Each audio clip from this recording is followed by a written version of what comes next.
حضرت سیدنا ابو بکر صدیق نے دیکھا کہ سیدنا علی المرتضیٰ رضی اللہ تعالیٰ عنہ امام حسن کے ساتھ گلی میں گزر رہے ہیں. غور سے ابو بکر صدیق امام حسن کی زیارت کرنے لگے اور پھر کہنے لگے علی ایک بات کروں، ناراض تو نہیں ہو جائیں گے؟ حضرت مولا علی کا بھی تجسس بڑھ گیا، کہنے لگے اب آپ کو کرنی پڑے گی، میں نہیں ناراض ہوتا پر کریں کیا بات ہے؟ تو فرمانے لگے علی حسن کا چہرہ تیرے ساتھ تو بالکل بھی نہیں ملتا. حضرت علی نے غور سے دیکھا تو فرمانے لگے حسن تو سارے کا سارا مدینے والے محبوب کے ساتھ شباہت رکھتا ہے، سارا ہی حضور کے ساتھ ملتا ہے، سارا ہی چہرہ، آنکھیں بھی حضور پہ، ناک بھی حضور پہ، ان کے لب ہائے مبارکہ بھی، سارا ہی حسن میرے نبی پاک کے ساتھ ملتا ہے.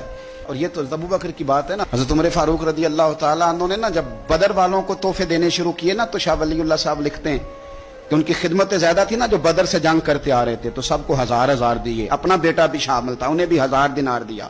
پر امام حسن حسین آئے تو 2000 دینار دیے، 2000 دینار، دو